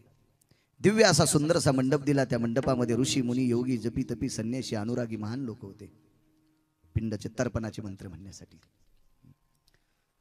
काही माणसं नुसतं तर्पण करतात. तर्पण कसं असतं माहितीये का? पिंड करायचे नाही, काय नाही, काय नाही, काय नाही. दक्षिणेकडे तोंड करायचं आणि तर्पण करायचं. विधियाम विधी निषदो भय जायतो कृतुनायाम यज्जायतो पिंडोलक पिंडो वैशान्यरोस्ततेवचः पितृलोकोर सुखिर शांतिर शांतिर भो जायते यत् कुटुंब्या सर्व स्थितानाम शांतिर प्रणउच्यते. हे असे सुंदरसे हे तर्पण विधी असतात. तिकडे तोंड, दक्षिणेकडे तोंड करून करायचं. आता इथं कोणती दक्षिणे मला काय कळणार नाही, पण ते तसं बसत असते. आणि मग एरी जर पिंड करायचे असतील तर पिंड कोणते? गव्हाचे पिंड, कणकीचे पिंड किती, तांदळाचे पिंड किती, असं त्याच्या पाठीमागे शास्त्र आहे. लाल कपडे किती घ्यायचे, त्याचे किती हिरवायचे, काग श्राद्ध कसं, हिरण्य श्राद्ध कसं, शंख श्राद्ध कसं, त्याचे नाना प्रकारची विधी असतात. काही विज्ञानवादी माणसं म्हणतात पित्र घातल्यानं बाप जेवत असतो का? जेवत असतो रे सुमळ्या, जेवत असतो. जरा हिशाबात राहत जाय. 2-4 वर्ग शिकला, मोठा झाला, 1.5 लाख रुपये पगार कमायला म्हणजे पंढरपुरातल्या मालकापेक्षा मोठा झाला नाही सुमळ्या तू. माणूस किती जरी मोठा झाला तर देवापेक्षा नाना मोठा कसा होईल माणूस? होऊ शकत नाही. कसं होऊ शकल? अद्याप नाही, अद्याप नाही. त्याच मालकाची सत्ता आहे. अहो मला सांगा, तुम्ही एवढे जण माणसं, मी पुन्हा उच्चाटन करतोय की तुम्ही हजारो गिरगाव करायला, अवताला झुकताला अशी श्रीमंत माणसं आहेत, तरी पण माझ्या पुढे बसलात. त्याअर्थी मी मोठा नाही. मी जरी मला तुम्ही मोठं समजित असाल, पण हे स्पीकर किती दिवस चालू ठेवायचे हे त्याच्या हातात आहे. साळुंकी मंजुळो बोलत शेवानी बोलविता धनी वेगळाची. त्याच्या मनात आलं, त्यानं आताच्या आता जर कंठ दाबला तर तुम्हाला सगळ्याला पोस्ट टाकावं लागेल. आदरणीय हरिभक्तीपरायण बाळू महाराज गिरगावकर गेले, मी येरी म्हणालो कीर्तनापुरतं. आणि जरी गेलं तर टाकावं लागेल का नाही? टाकावं लागेल का नाही? ही सगळी त्याच्या हातात सत्ता आहे ना. तुमच्या आमच्या हातात काहीच सत्ता नाही, काहीच नाही, काहीच नाही. अहो विज्ञान जिथं डोकं टिकते तिथं सगळं संपलंय. एका श्रीमंत माणसाचं पोरगा अपघातात पडलं, मी नेहमी सांगत असतो तरी पण सांगतो. एका श्रीमंत माणसाचा मुलगा अपघातात पडला. त्याला काही मित्रांनी त्याला हॉस्पिटलमध्ये नेलं. पैशावालं होतं, कधी बी पार्ट्या द्यायचं धाब्यावर, त्याच्यामुळे सगळ्याच्या ओळखीचं होतं. हॉस्पिटलमध्ये नेल्यानंतर तिथल्या तज्ञ डॉक्टरनं सांगितलं याचा इथं मेळ बसत नाही, चेन्नई मुंबई हैदराबाद असं कुठेतरी दिल्ली वगैरे घेऊन जा. एअर ॲम्ब्युलन्स बोलवली, तिथं नेलं. 5-25 डॉक्टर होते तपासायला. वडील फार श्रीमंत होते, 1200-1300 कोटी रुपयाची प्रॉपर्टी होती. ही सगळी प्रॉपर्टी भरपूर असल्यामुळे मुलगा एकुलता एक होता. किती डॉक्टर आहेत म्हणे? 25 ब्रीफकेस आणल्या. 25 ब्रीफकेसमध्ये 2-2 किलो सोनं टाकलं. ऑपरेशन थिएटर मध्ये डॉक्टर जात असताना एक सुटकेस एका डॉक्टरच्या हातात दिली. त्या डॉक्टरला अनावधानानं त्यांच्या लक्षात आलं ऑपरेशन किट याच्यात असेल, म्हणून ते घेऊन गेले. सोनं जर असतं तर त्या मध्ये नेलं नसतं. 24 डॉक्टर मध्ये गेले. सर्वांचा बॉस होता. व्हीलचेअर होते, वयस्कर डॉक्टर होते. 2-4 मागं पुढे डॉक्टर चेअर लोटीत लोटीत लोटीत ऑपरेशन थिएटरच्या तोंडाशी आली, दाराशी. तेवढ्या अवकाशात मुलाचे वडील समोर आले आणि ब्रीफकेस डॉक्टरच्या हातात दिली. डॉक्टरनं हात लावायच्या अगोदर विचारलं, याच्यात काय? ऑपरेशन किट तर मध्ये असेल, आणि असेल ऑपरेशन किट जगताप काका तर मी घेऊन जातो, पण काय याच्यामध्ये? मुलाच्या डोळ्याचे पाणी, मुलाच्या वडिलाच्या डोळे पाण्यानं डबडबले अण्णा, आणि थरथरून डोळे डबडबले. आणि डॉक्टर साहेबांना सांगितलं, आदरणीय डॉक्टर साहेब, मध्ये जे पेशंट आहे ब्रेनचं ऑपरेशन करण्यासाठी आतमध्ये घेतलंय ओटीमध्ये, ते माझा मुलगा आहे, एकुलता एक मुलगा आहे. आणि या सुटकेसमध्ये 2 किलो सोने, पहिल्या 24 लोकांना 2-2 किलो दिले, आता 2 किलो तुम्हाला आहे, कृपया माझ्या मुलाला वाचवा. डोळे पाण्याने डबडबले होते. डॉक्टर हुशार होता. डॉक्टरनी स्वतःच्या खिशातली नॅपकिन काढली आणि मुलाच्या वडिलाचे डोळे पुसले. दादा दादा, मी पांडुरंगाचा भक्त आहे. ए बाबा, मी भगवान शिवशंकराचा भक्त आहे, मी पांडुरंगाचा भक्त आहे, मी वारकरी संप्रदायाचा अनुयायी आहे. डॉक्टर जरी असेल तरी वारकरी संप्रदायाचा अनुयायी. लक्षात ठेव, तुझ्या मुलाचं ऑपरेशन करत असताना मला सुद्धा एक मुलगा आहे, मी पांडुरंगाची शपथ घेऊन सांगतो, तुझ्या मुलाचं ऑपरेशन करत असताना मी तुझा मुलगा समजणार नाही, मी माझा मुलगा समजून ऑपरेशन करेल. पण वाचायचा का मारायचा त्याच्या हातात आहे. मेरू तुल्य पृथ्वी दिनला सुवर्ण नमिळे क्षण नरदेव नमिळे क्षण. मेरू तुल्य पृथ्वी दिनला सुवर्ण नमिळे क्षण नरदेव नमिळे क्षण. मेरुतुल्य या मेरू पर्वता इतकं वजनदार जरी सोनं दिलं तरी हे काही शक्य भेटत नाही. नाही भेटत, नाही भेटत, नाही भेटत. भगवान ऋषीमुनी योगी जपी तपी जमले आणि मंत्रोच्चार सुरू झाला. ते मंत्र म्हणत असताना जरासा विधी वेगळा असतो. जाणव, एकदा ऐकून घालायचं, एकदा ऐकून घालायचं. सव्या अपसव्यानाम यतो यज्ञोपविताम स्थितोषी भवान यज्ञोपविता सर्वाश्वितायम. असं सुंदरसे ते मंत्र असतात. ते गोडही मंत्र असतात. हो, फक्त पाठ करावं लागते चांगली, तर गोड असतात, तर गोड असतात, तर गोड असतात. कुठलंही शास्त्र गोड असलं तरच गोड. भजन सुद्धा भजन करणे अमंगळवाणी, नरका जाणे चुकेला. भजन जर शास्त्राला मानेल असं जर केलं तरच मोक्ष आहे, अन्यथा तमाशा पाहिल्यावर कमी पाप लागतंय. इतकं भजन वाईट म्हणल्यावर पाप बोकांडीवर पडतंय. भजनातल्या लोकांनी इतकं साथी. मी नेहमी सांगत असतो, ज्याच्या अंगावर पांढरे कपडे त्यानं रस्त्याने हिशोबाने चालायचं. ज्याच्या अंगावर कपडे बांधे कपडे त्यांना त्यानं कसं चाललं तरी झालं तर नाका ना. आता रस्त्याने एक पांढऱ्या कपड्यावाला माणूस चालला आणि तिकून डुकर आलं भरकं, जपावत लागत नाही, ते चपकन हाणते शेपूट. डुकरानं भरकी शेपूट पांढऱ्या कपड्यावर हाणल्यावर किती मस्त वन पडत. पांढऱ्या कपड्यावाल्यानं जपायची. याचा अर्थ विद्वानानं जपलं पाहिजे, मोठ्यांनी जपलं पाहिजे, कारण त्यांच्याकडे बघणारी फार लोक असतात, त्याच्यामुळे त्यांनी जपायचं असतं. परमार्थ करणाऱ्या माणसावर महाराज विश्वास असतो, लोकांचा विश्वास असतो. मी बैठकीत ज्या वेळेला बसलो, माझ्या आजोबाच्या वयाची माणसं सुद्धा माझ्या पाया पडायला आली. म्हणून गिरगावकर, नीट वाग जाय, नीट वाग जाय, कोणाच्याही डोळ्यात माती टाकू नकोस. ज्या दिवशी संप्रदायाच्या डोळ्यात माती टाकतील त्या दिवशी तुझ्या तोंडात नरकाची माती पडेल. जपायला पाहिजे, जपायला पाहिजे. मागच्या लोकांनी फार परमार्थ जपलाय गोड. आपल्याला नाही काही दुसरं करता आलं तर निदान वाईट तरी परमार्थात नसो. विठाला विठाला. महर्षी वचिष्ठ जाबाली लोमश आदी करून भृशुंडी नाना प्रकारचे ऋषीमुनी होते. लोमश फार अधिकारी महात्मा होते. लोमशां वयोस्थितं लोमशान्दिदायां बकदा लभ्येषु उच्चारो सकल स्थितां शरयुत्तिराय जायते हे नाम. असे महान अधिकारी लोक होते. काय मंत्रोच्चार. ते मंत्र ऐकत असताना शरयू सुद्धा स्थिर झालती, स्थिर स्थिर स्थिर स्थिर झालती. तसं शांतीब्रह्म एकनाथ महाराज गोदावरीच्या पात्रात संध्या करत असताना गोदावरीचं पाणी थांबायचं. इतकी केशवाय नमः, माधवाय नमः, अच्युताय नमः, संकर्षणाय नमः, मीत विक्रमाय नमः. काय नाथांची वाणी होती. अहो, प्रत्यक्ष गोदावरी थांबायची नाथांसाठी. इतके मंत्रोच्चार गोड होते, इतके गोड होते. अहो, काशीला दिलेली शास्त्री पदवी, काशीत दिलेली आचार्य पदवी, काशीत दिलेली पंडित पदवी ही खरी आहे का खोटी आपल्या पैठणला तपासल्या जायची. इतकं पैठण विद्वान होतं, इतकं पैठण विद्वान होतं, इतकं विद्वान. या महाराष्ट्राची माती इतकी गोड, इतकी गोड, तितकं वैभव कुठंच नाही, कुठंच नाही. अहो, मला सांगा, पंढरपुरातला मालक भजन फक्त महाराष्ट्रातच शिल्लक आहे म्हणून तर इथं आला. दुसरीकडे गेला काही अंशात कर करा, पण इथं मुख्य 28 युग झालं उभा आहे, फक्त इथं भजन चालतंय. स्वर्गात भजन नाही. स्वर्गातल्याला भजन करण्यासाठी इंद्राला पक्वाद वाजण्यासाठी चोख भरायची ती यावं लागलं. सोमवारी एकादशी विमान उतरले पंढरीसी, विमान उतरले पंढरीसी. त्या दिवशी एकादशी सोमवारी होती. त्या दिवशी इंद्र खाली आले, भगवान शिवशंकर आले, नारद तुंबर सांब हे सगळे तिथं भजनासाठी होते. कारण वरी भजन चालत नाही ना, वरी इंद्राच्या दरबारात भजन चालतंय ते वेगळंच भजन. तिथं अप्सरा तिलोत्तमा मेनका रंभा उनवंशी नृत्य करती साच.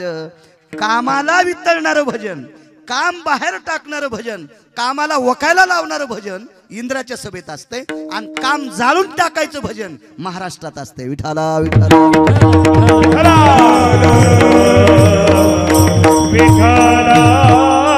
आस्तीचा कलश घेतला. राजा दशरथाचे 4 पुत्र राम लक्ष्मण भरत शत्रुघ्न, शरीराची वय माती. 4 सुना, सीता, श्रुतकीर्ती, उर्मिला, मांडवी, या 4 सुना, 4 पुत्र. 4 जणांनी असा कलश हातात धरला. 4 सुना आणि 4 पुत्र शरयूच्या पात्रात प्रवेश केला. शरयूच्या पात्रात प्रवेश केला. कमरे इतकं पाणी असेल, त्या पाण्यात भगवान प्रभू रामचंद्र उभे आहेत, लक्ष्मणजी उभे आहेत, भरतजी उभे आहेत, शत्रुघ्न उभे आहेत, श्रुतकीर्ती उभी आहे, सीता उभी आहेत, मांडवी उभे आहेत, उर्मिला आई साहेब उभे आहेत, लक्ष्मणाची पत्नी उर्मिला. 8 जण. कलशावरचा कपडा सोडला आणि कलश असा पालथा करणार, तेवढ्या अवकाशात शरयू नावाची गंगा रडत होती. शरयू नावाची गंगा. तिला आज 2 आनंद आहेत. 2 आनंद, दोन्ही आनंद सांगतो तुम्हाला. शरयू नावाची गंगा रडत असताना भगवंताच्या लक्षात आलं 1, आणि सूर्यवंशाचे कुलगुरू महर्षी वशिष्ठांच्या लक्षात आलं 2.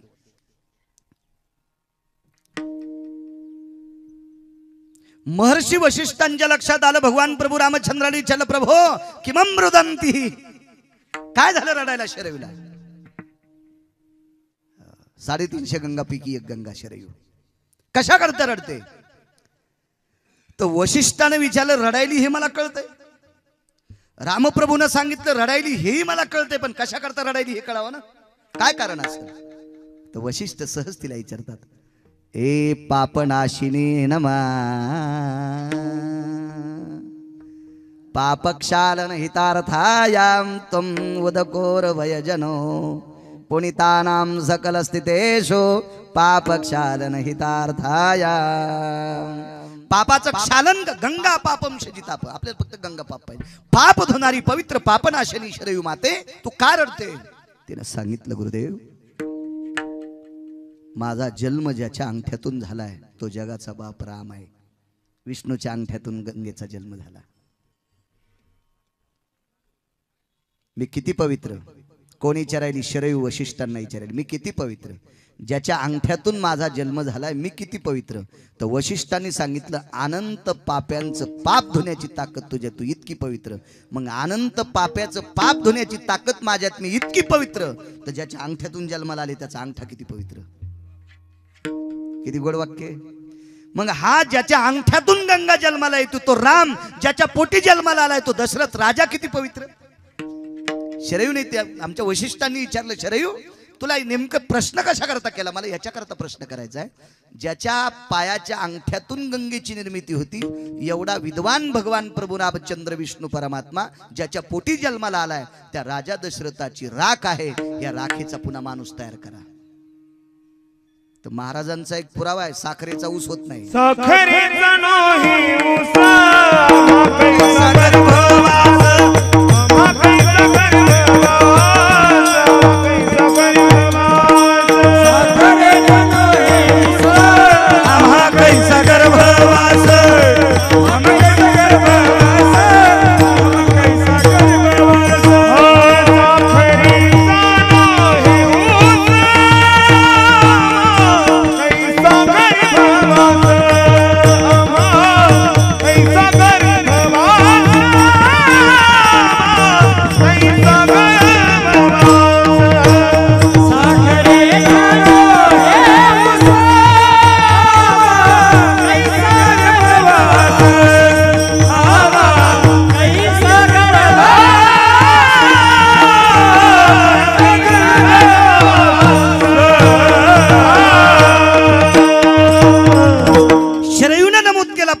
महर्षी वशिष्ठा सूर्यवंशच्या कुलकुल गुरु आहोत तुम्ही. राजा दशरथाच्या शरीराची राख ह्याच्या त्या राखेचा पुन्हा दशरथ तयार करा.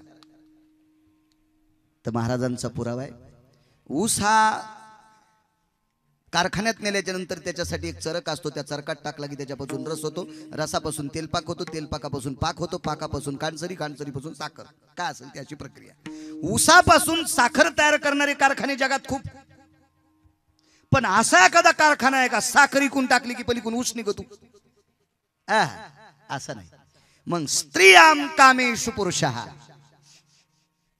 शब्द थोडा वेगळा वापरला. यति कामिनीं पुरुषा तत्सर्वभवती जायते कामा उद्भवम पुरुषान कन्यारत्ना. स्त्री आणि पुरुषापासून कामाच्या अस्तित्वावर प्राप्त झालेले रत्न स्त्री आणि पुरुष हे जन्माला येतील. पण एकदा माणूस जाळल्याच्या नंतर त्याचा पुन्हा माणूस तयार होतात नाही. साखरेचा नोय ऊस आमा कैसा गर्भवास. मग एवढा मोठा राजा दशरथ, ज्याच्या पोटी जगाचा बाप जन्माला आला भगवान प्रभू रामचंद्र, ज्याच्यासाठी शेषशाही भगवान ज्यांच्या पोटी जन्माला आले, वैराग्याचा महामेरू राजा भरत जन्माला आले, सगळ्याचा तिरस्कार करून नुसती प्रभू रामचंद्राच्या पादुकावर ज्यांनी छत्र धरलं, पादुका आणल्या, शत्रुघ्नानं सांगितलं मी गादीवर बसत नाही, रामप्रभूच्या पादुका बसल्या आणि त्याच्यावर छत्र धरलं शत्रुघ्नानं. इतके सात्विक सदाचारी सुपुत्र राजा दशरथाचे, आणि एवढे सुपुत्र अधिकारी असताना सुद्धा लक्ष्मी सुने. कोणाला म्हणायचं लक्ष्मी?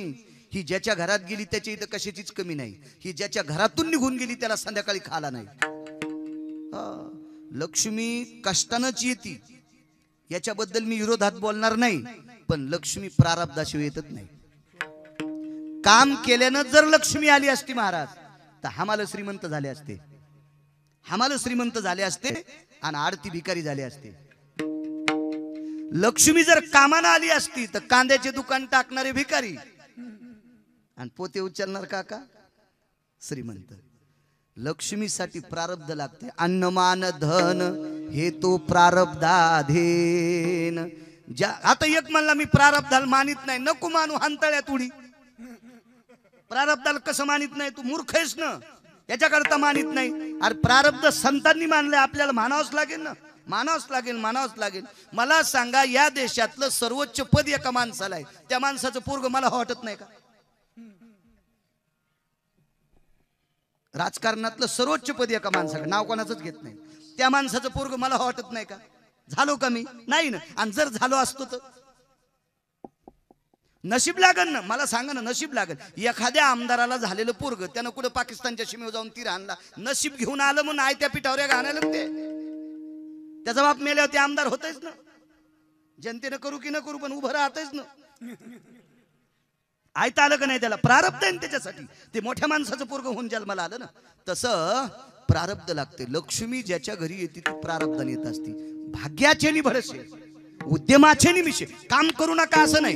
तुम्ही उगाच म्हणतात मी काट्यावर जाणार नाही, लक्ष्मी येणार नाही. काम करा, उद्योग करा. तुम्ही जवळ शेती आहे तुमच्या, तुम्ही त्याला कुंपण करणार, दुसऱ्याची गुरं सुटल्यावर तुमचं शेत खाऊन टाकतील. उद्योगाचे निमिषे, उद्योगाचं निमित्त आहे, पण संपत्ती भाग्याने येत असते. भाग्य जोपर्यंत आपल्या पदरात पडत नाही तोपर्यंत आपल्याकडे लक्ष्मी प्रारब्ध दैवानेच येत असते. एका माणसाला श्रीमंत व्हायचं, लक्ष्मीने सांगितलं मी त्याला श्रीमंत करते. त्याला 2 पायल्या मोहरा दिल्या ना, 2 पायल्या मोहरा. हे का नीट बसत का? 2 पायल्या मोहरा दिल्या, 2 पायल्या मोहरा दिल्या, सांगतच सुटलं. 2 पायल्या मोहरा, 2 पायल्या मोहरा, 2 पायल्या. फुकट कळण शेंडी वळवळ.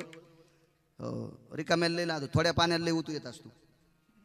मला मोहरा, मला मोहरा, मला मोहरा. घरी गेल्या बायकोला म्हणलं आपल्याला 2 पायल्या मोहरा दिल्या. त्याची बायको म्हणली खरंच 2 पायल्या आहेत का? आता फुकट भेटल्या मोजायच्या कशाला?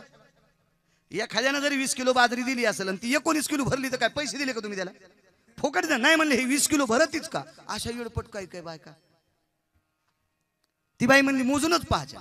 आता यांच्या इथं जीवनात कधी मातुडं मोजलं नाही तर बाजार ते मोहरा कोण मोजायले?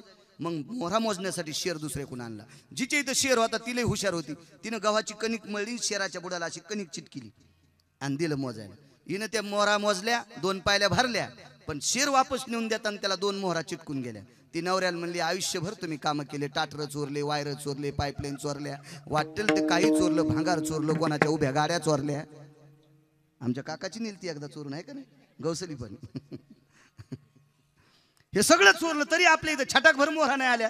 आणि त्याच्या इथं 2 पायल्या मोहरा. ते म्हणला मोकड्या बसणं, त्याच्या दरज घराला कुठं दरुजे येतं, त्याला झोपू दे ना, ते आनंदात झोपले ना 1:30 वाजता 2 पायल्या उचलून आणले.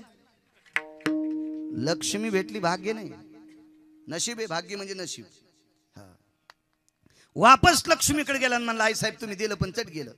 भाग्य म्हणला आई साहेब मी जोपर्यंत येत नाही, भाग्य म्हणजे दैव, मी जोपर्यंत येत नाही तोपर्यंत बेटा श्रीमंत होतच नाही. लक्ष्मी म्हणली थांब थांब थांब थांब. गळ्यातला चंद्रहार काढून द्याला. ते चंद्रहार जर इकला तर अख्खा निफाड तालुका इकत घेता येईल. लक्ष्मीचा हार येतो. ते आपल्या बायकांनी थोडाच बेंटेक्सचा घातलेला हारे पदराच्या वरून टाकलेला झुलत चालला जसा नंदीबाई. उष्णीनत नाकाला झटका असा थोडाच हार होता तो. हो असा हार. हे गेलं नदीला पाणी प्यायचं होतं.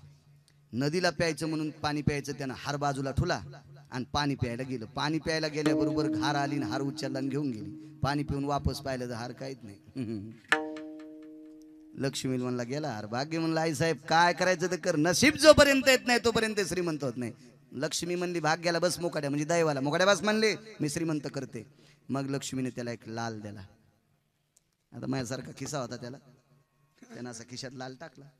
मुकाड्या मरावून लाल घेतल्यावर घरी बोंबलत जावा ना. पुन्हा नदीला पाणी पिलं वाकून पडला लाल. लाल जसा पडला धरायला गेला तसाच खाची वस्तू म्हणून मासा आला आणि माशाने गिळला. मासा गायब. आता यात जो गळ होता का मासा धरायला गेलं मासा निघून. मग लक्ष्मी म्हणली ए दैवा इकडे. दैवाला बोलून घेतलं म्हणजे भाग्य. आता याला श्रीमंत करायचं काय करावं लागेल. दैव म्हणलं एकच काम कर आई साहेब फक्त याला 1 रुपया देऊन टाक. लक्ष्मी म्हणली पागलीस काय रे, 2 पायल्या मोहरा दिल्या भिकारी, चंद्रहार द्याला भिकारी, लाल द्याला भिकारी आणि रुपया दिल्यावर कसं काय श्रीमंत. ऐका म्हणले आई साहेब. मग ऐका नाही आता मी सोबतीला आहे ना. भाग्याचे नी प्रारब्ध लागल. कुठल्याही गोष्टी करण्यासाठी प्रारब्ध लागते, त्याला प्रयत्नाची जोड पाहिजे.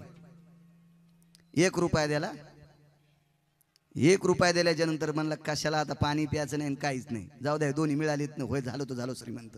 गावाच्या जवळ आल्याच्या नंतर 1 टोपल्यात मासे घेऊन एक बाई आली. मासे कळतात ना पाण्यातले. हा ना तुम्हाला कसं काय कळते. तुम्ही हो म्हणायले.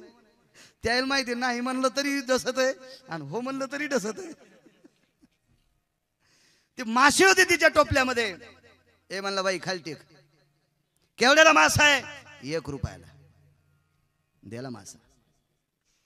घरी गेल्यावर बायकोच्या पुढे मासा टेकला. करा आपल्याला याचा स्वयंपाक. मी उदाहरणापुरतं सांगायलो बरं का. तुम्ही नंतर इचकीत आणि तुला इतकं कसं काय माहिती. हो माणसं वकील नाहीत पण आमचं इचकायला बहादर असते. त्याच्यामुळे आपली वकालत आपण आधीच करून घ्यायची. पुन्हा कोणी बोट घालायला बोकाडत ठेवायचं नाही. विठाला विठाला योग असा आला. तिनं सांगितलं काय तुम्ही एवढा मोठा मासा आणलाय सरपण आहे का आपल्याकडं. ते म्हणलं आत्ता घेऊन येतो. गावाच्या कडेला एक वाळलेलं झाड होतं नदीच्या कडेला. त्या झाडाच्या फांदीवर गेलं. घारीनं त्याच फांदीवर चंद्रहार टाकलेला होता. हार सापडला. म्हणलं हारही सापडला. बाई म्हणली मासा चिरल्या माशाच्या पोटात लालही सापडला. तेच मासा कसा यांना सापडला. एवढी श्रीमंती आली, एवढी श्रीमंती आली. शेराला कणिक लावून देणारी बाई म्हणली माय तुमच्या पाया पडते. टाटरन वायर चोरायच्या तुमच्या चोऱ्या उघड्या नाही पडल्या. हे धकला आता लोक. तुम्ही गंजा लोकांच्या टाटरीन वायरी चोरल्या हे सोडून द्या. पण त्याच्या मोहरा चोरल्यात मुकाड्या नेऊन द्या. आपल्या अंगावर जेशवी घालीन. जशाला तशा मोहरा नेऊन द्या. प्रारब्ध ललाटीचे लिहिले न पुशे काही केले. प्रारब्ध ही लक्ष्मी. उद्या लक्ष्मी पूजन आहे ना. हे श्रद्धेचं पूजन असावा. ही पवित्र पवित्र आपला भारतीय संस्कृतीचा दीपावलीचा सण हा 5 दिवसाचा. आजची धनत्रयोदशी असते. हा उद्या नरक चतुर्दशी असते. अमावस्या लक्ष्मीपूजन आणि बलिप्रतिपदा यमद्वितीया. बलिप्रतिपदा पाडवा आणि यमद्वितीया म्हणजे भाऊबीज. या 5 दिवस दिवा लावित असतात महिलांनी. 5 दिवस दिवा लावल्याच्या नंतर आजचा असा एकच दिवस आहे. या दिवशी दक्षिणेकडे तोंड करून दिवे लावले पाहिजे. ते दिवे लावल्याच्या नंतर यमाला दीपदान असते. त्या दीपदानाच्या बदल्यात एकच प्राप्त होते. तारुण्याम दशेतु जायते मृत्युसाराम नैवानाम दक्षिणाधिपतयन यमाग्राम पयखंडितो ती जायते. यमाला दीपदान लावण्याचा असाच मृथा नावाची काळाची बहीण होती आणि तिने दिवा लावला होता. आणि तिने भावाला सांगितलं. त्याचा सक्का भाऊ आता यम आणि त्याची सक्की बहीण मृथा काळाची. तिने सांगितलं दादा माझ्या घरातली माणसं नेऊ नकोस. त्यानं सांगितलं ताई तू 5 दिवस जर दक्षिणेकडे तोंड करून दिवा लावला तर मी प्रसन्न होईल. या प्रसन्नपणात एकच देईल फक्त तुझ्या घरातले तरुण माणसं नेणार नाही. म्हणून दीपावलीचा सण आहे. फार शास्त्र आहे. बलिप्रतिपदा कशा करता काय आता तेवढं सांगणं माफी असावी, पुन्हा कधी योग आल्यावर सांगेल. मग ही ते राखेचा कुंड मध्ये टेकला. कल्पना करा, लक्ष्मी ज्याची सून आहे, लक्ष्मी ज्याची सून आहे. दुसरी सून उर्मिला. किती मोठी सून होती या सुनाची आख्यायिका सांगतो नाना. मी अगोदरच सांगितलं एका पुराव्यात आपलं कीर्तन होईल. किती वाजलेत आता? 12. क्या बात आहे, 12 वाजलेत. खरं नियमानं आपला टाइम संपला, पण 10-5 मिनिटं पुढे सरकतो. काका मला येतानाच म्हणले जरा कमी करू नका कीर्तन, म्हणून बाजूलाच बसले, पुन्हा वटकन द्यायला. 10-5 मिनिटं पुढे सरकतो. किती सून एक अधिकारी. आता लक्ष्मी किती मोठी आहे तुम्हाला सांगितलं. किती मोठी लक्ष्मी. सर्वांना लक्ष्मी आवडत नाही, त्याने हात वरी करा बरं. एक जण म्हणला मी पैसे घेत नाही. अरे तुला देतच नाही कोणी म्हणून घेत नाही. महाराज खरंय का नाही? आणि हे जर अण्णा हे जर खोटं असतं तर माझ्या मालकाचा एक अभंग आहे. कोणता आहे रे? ऐसा कोण आहे हे जया आवडे, ऐसा कोण आहे जया आवडे, कन्या पुत्र घोडीदार धन, कन्या पुत्र घोडीदार धन. ऐसा कोण आहे हे जया आवडे, ऐसा कोण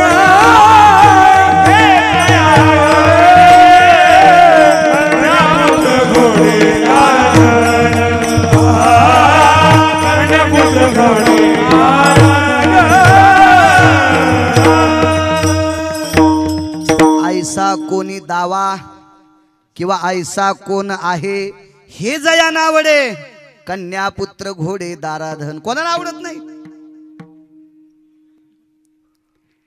तिचं नाव लक्ष्मी. उर्मिला नावाची पत्नी किती अधिकारी. भगवान प्रभू रामचंद्राची सेवा करण्यासाठी आपले मालक लक्ष्मण जाणार आहेत असं उर्मिलेच्या कानावर वार्ता आली. आणि उर्मिलेनं लक्ष्मणजीच्या कानात सांगितलं, मालक तुम्ही सेवा करण्यासाठी जाणार आहेत ताईसाहेबांची आणि रामचंद्रांची? होय. मग जाता जाता माझ्या हातचे 2 घास खाऊन जा. कोण कोण? प्रभू रामचंद्र, सीताई साहेब आणि तुम्ही. तुम्हाला तिघांना मी ताट लावते. या उर्मिलेनं सकाळी साळीचा भात शिजवला, त्याच्यासमोर निरंजने लावल्या, पाटावर टेकले ते ताट, उदबत्त्या लावल्या, निरंजने लावल्या आणि चौकटीला हात देऊन या तिघांची वाट पाहत होती. पण 14 वर्ष 27व्या दिवशी राम लक्ष्मण सीता परत आले.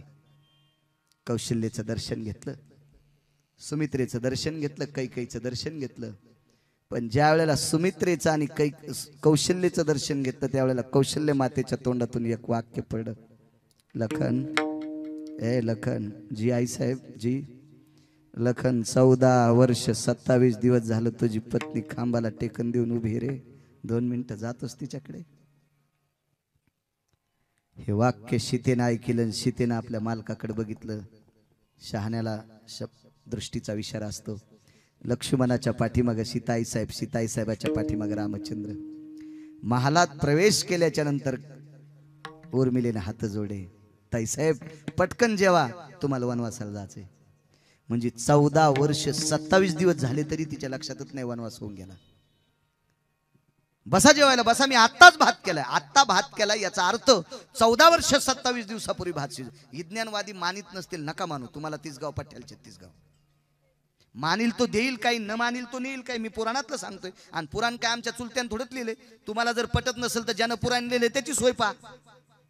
मी तर पुराण सांगतो. तू का म्हणे नाही विश्वास ज्या म्हणे पाहावे पुराणे उच्चारून. माझं एक मत आहे, आपण ज्या धर्मात राहतो त्या धर्माचं अनुकरण करणं अत्यंत गरजेचं आहे.